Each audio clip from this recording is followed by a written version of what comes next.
Buongiorno da Palazzo Labia Venezia, sede della RAI del Veneto. Continuiamo con i nostri appuntamenti di tribune elettorali in vista delle prossime elezioni comunali del comune capoluogo di regione Venezia. Si vota il 24 e 25 maggio prossimo.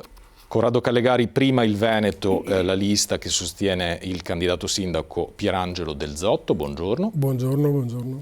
È la volta di Corrado Callegari, la lista di Prima il Veneto, che sostiene la corsa a primo cittadino di Pierangelo Del Zotto. Ci spieghi la vostra candidatura.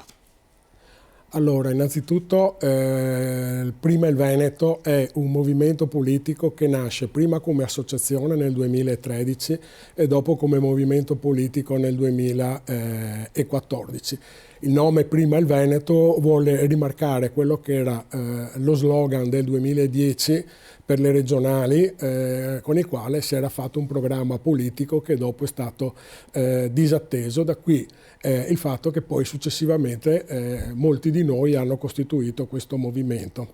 La decisione di partecipare a queste elezioni è innanzitutto perché c'era la necessità, a mio avviso e a nostro avviso, che ci fosse un movimento con un marcato indirizzo autonomista e federalista, perché di fatto alla luce delle cose che succedono molte volte prima delle elezioni, molti movimenti parlano di Venezia statuto speciale, di autonomia, di cose, poi nella realtà questi discorsi vengono persi per strada.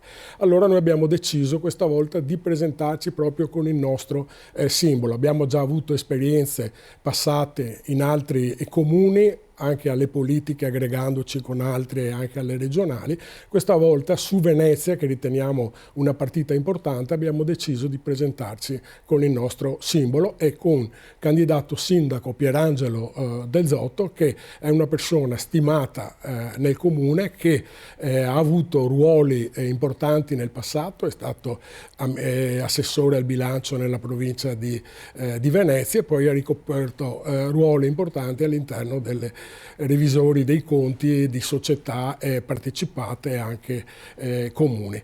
Quello che è il nostro intendimento è quello di cercare di riportare Venezia al suo splendore e alla sua storia, perché di fatto, soprattutto negli ultimi anni, c'è stato un declino totale della nostra città dovuta a motivazioni diverse e ora noi siamo intenzionati a dire stop a questo. Da dove vogliamo partire? Vogliamo partire innanzitutto dalla sicurezza, che è uno dei problemi più sentiti nel nostro territorio, non percepiti ma proprio sentiti, e noi partiremo dalla rivoluzione della polizia locale. Siamo intenzionati a riportare la forza dei vigili che, a conferma del signor Agostini, ha detto sono 500 risorse, riportarle in strada, non a fare servizi amministrativi, ma di controllo e di affidamento per i cittadini della sicurezza del territorio.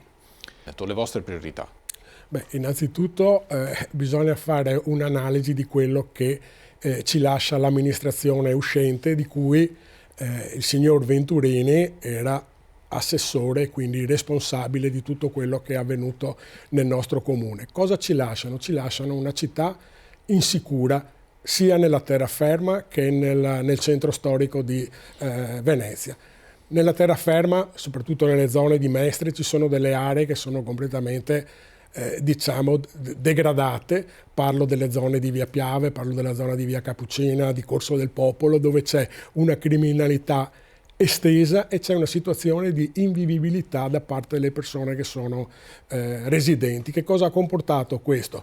Oltre a tante altre cose, che sia Venezia, per il motivo anche della residenza, ha cominciato a perdere abitanti, ma non solo adesso Venezia centro storico perde abitanti, ma anche la terraferma, dove i cittadini ormai in una città degradata, una città insicura, preferiscono trasferirsi nei comuni limitrofi. C'è infatti una diminuzione non da poco degli abitanti della terraferma mestrina.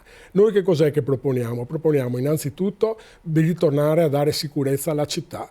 Come dicevo, bisogna riprendere il corpo dei vigili, che nel nostro comune conta ben 500 persone e riportarli a fare quelli che una volta erano i vigili, non la polizia locale. I vigili, cioè coloro che stanno nel territorio, si fanno vedere, fanno delle pattuglie, fanno dei punti di riferimento per i cittadini nel caso di bisogno e di estrema necessità.